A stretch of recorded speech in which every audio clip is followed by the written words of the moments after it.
So, as I mentioned previously, a lot of scholars today are framing prisons as a form of modern day slavery and are really calling for the abolishment of prison system in general. Roughly half of all imprisoned American citizens work full time jobs while they're serving time. Now, the original idea behind prison labor was that the job skills that prisoners would develop would help people when they re enter society. So, for example, people could learn a new trait or learn a new skill where they could then seek a job in when they re entered mainstream society. However, most of the jobs assigned to prisoners are not really skill building jobs. Instead, they involve just maintenance of the prison itself. So, things like serving the food, cleaning the toilets, cleaning the hallways, just general tasks that aren't really building skills that could help people land jobs when they get back out into society. The average wage in state prisons in the US is only 20 cents per hour, and in federal prisons, the average wage is 31 cents per hour. So these jobs definitely aren't designed for prisoners to help kind of build up an income to get them on their feet when they leave prison itself. Obviously, making 20 cents an hour, you'd have to work several hundreds, thousands of hours to accrue any meaningful sort of money in that regard.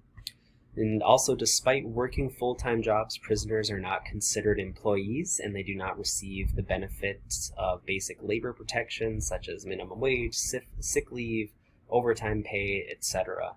So there's really no equal comparison to call prison labor like a job or a training of any sort to getting a job on the outside, when the vast majority of these positions are really just to maintain the maintenance of those prisons at affordable costs by exploiting the labor of prisoners.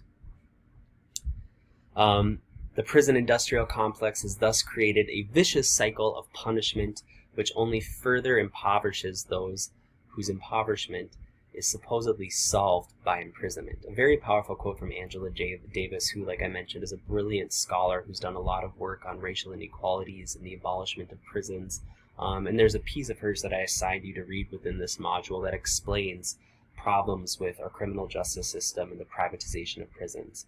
Mass incarceration costs the U.S. a shit ton of money every year. U.S. citizens pay $182 billion in taxes every year, go towards maintaining our public prison system. Now think about that. $182 billion that we pay to keep people imprisoned in the U.S., the majority of whom are being imprisoned on non-violent offenses too. That's an important thing to remember, and we'll talk about that when we talk about the social problem of drug use and the criminalization of drugs in the United States in a few weeks. A lot of prisoners are serving lengthy sentences in jail for possession of marijuana. And as a result, we're paying $182 billion every year. On average, it costs $31,000 to keep one inmate incarcerated for 1 year. $31,000 to keep one person incarcerated for a single year. $31,000 could give an individual a full ride scholarship to a really nice college in the United States. So a big argument that a lot of people are making about abolishing the prison system is, hey, think of all the money that we could redirect into education. If you remember back at the beginning of this presentation, we looked at some demographic data of the percentage of people in federal prisons from different demographic groups. And you remember college-educated people only made up 2% of our federal prison population. The majority of people who are incarcerated are people without a college education. So if we invested more money into providing higher quality education to everyone in the United States, regardless of their race, regardless of their social class, think about how much we could lower our incarceration rates. So it's really just abolishing the prison system is really about thinking more intelligently about how we could reallocate some of the expenses, reallocate the funding and the resources that we are paying into the prison system, instead of and to reallocate those sources to prevent getting people incarcerated in the first place. That's really what this whole idea of abolishing the prison system is about. And those same practices are now being applied to consider abolishing the police, which we'll talk a little bit more about in a minute here. The effects of mass incarceration continued here. Reintegration into society after being incarcerated is very difficult, right? So as said, a lot of people think that the purpose of prisons are to reduce crime and then to also help people build skill sets or, get out into the real world and make a life for themselves. But it's very problematic. It's not as easy as it sounds. So to function upon release from prison, a person first needs to find a job, right? You're obviously not going to be able to save up any meaningful amount of money getting paid 20 to 30 cents an hour for prison labor. So immediately you're going to need to get a job, right? And in order to get a job, though, you're going to need to have a place to live, right? What's the first thing you have to fill out on a job application? Address, right? So you need to find a place to live. But in order to get a place to live, you need to have money. But to have money, you need to have a job. So it's this really cyclical pattern, right?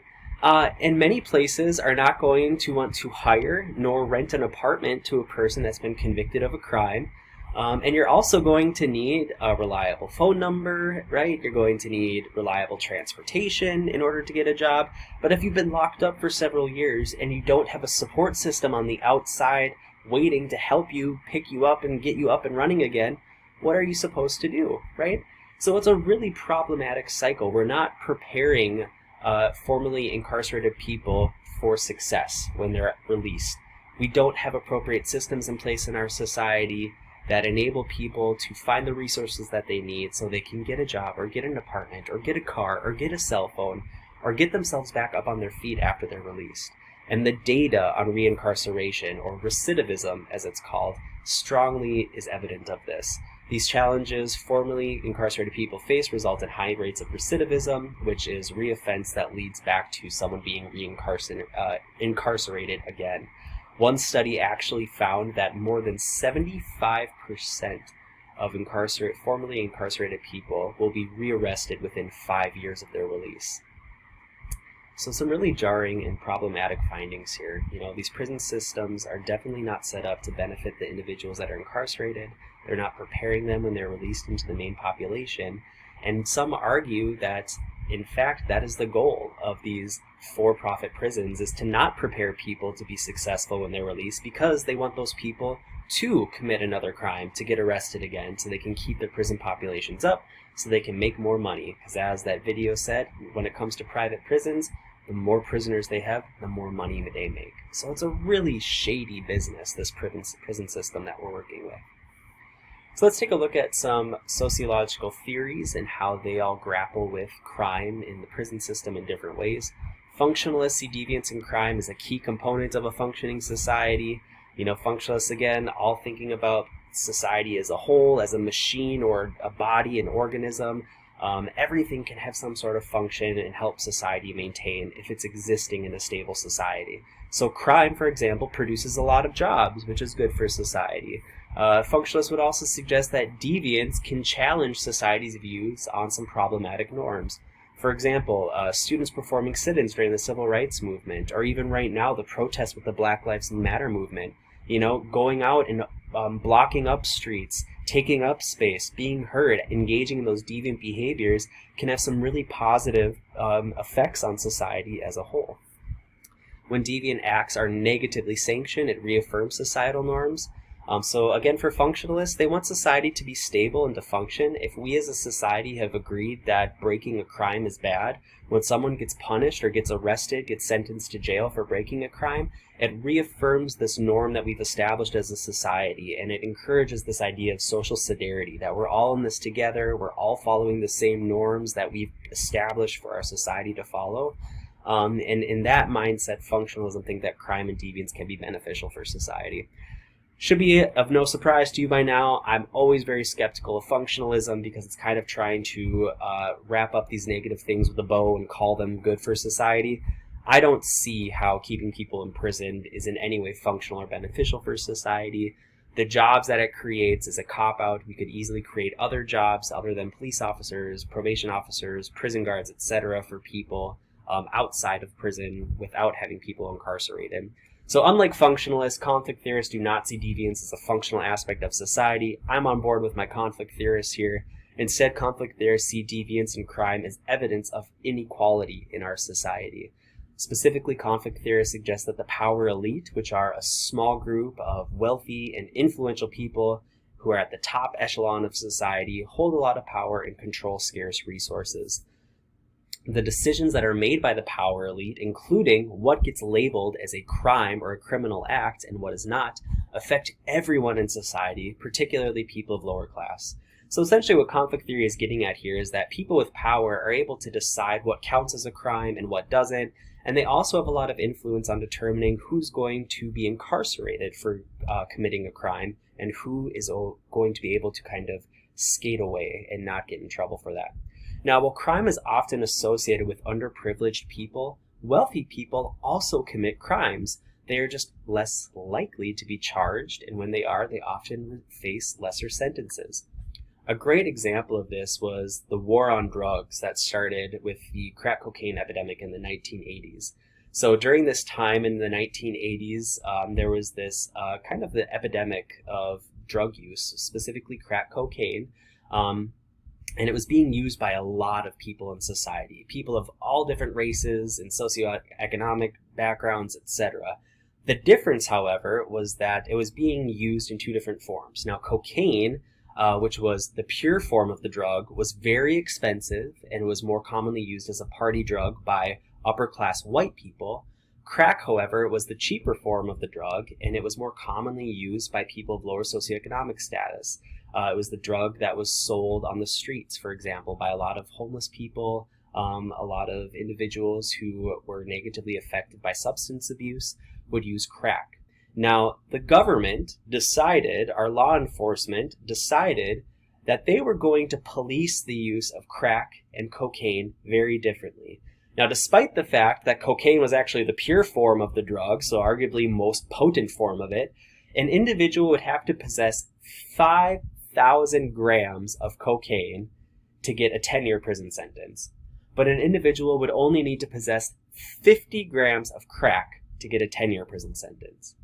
Now, since the vast majority of people that were using crack were poor, low socioeconomic status, people of color, you can obviously see how this particular law was designed to incarcerate and to imprison predominantly underprivileged, marginalized communities, and it was designed subsequently to protect the rich white people that were using the pure form of this drug, right? So it's really interesting to do kind of historical checks on different laws and policies that are in place and understand the social and political affiliations that these laws and policies have and the broader implications it can have on our society as a whole.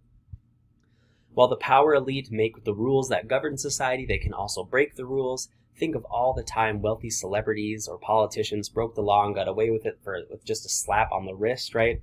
Justin Bieber's a great example of this, got arrested for DUI and then got a pretty sweet plea deal out of it. I'm not going to read all of this here. There's a link to the article, but it's just another example that shows that if you have money, you have a lot of power and influence in society. You're able to pay for expensive lawyers to get you out of trouble, able to pay your bail so you don't need to actually spend time in jail, etc. And lastly, a look at symbolic interactionism. Symbolic interactionists focus on how certain behaviors can be viewed as deviant or criminal. Labeling theory is also applied here, which is an extension of symbolic interactionism. If you think of the self-fulfilling prophecies we talked about when we talked about education, that definitely applies here as well. So it suggests that the labels people are given affect how their own and others' perceptions of them channel their behavior to either deviance or conformity, right? So think about that. Suppose you got caught smoking weed as a young adult and got charged with a crime, and then for the rest of your life, you would carry the label of being a criminal. How could this affect the way you're treated in everyday social interactions? Well, like we talked about, if you have been accused of or charged of a crime, for the rest of your life, whenever you apply for a job, you have to check that box that says you've been charged of a crime.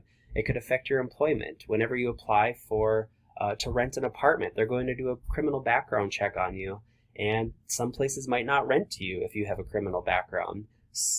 Other jobs, you will never be able to work in certain industries if you have a crime on your background, all because of the label that you have of being a criminal. It can affect the way that you'll be treated in every interaction for the rest of your life.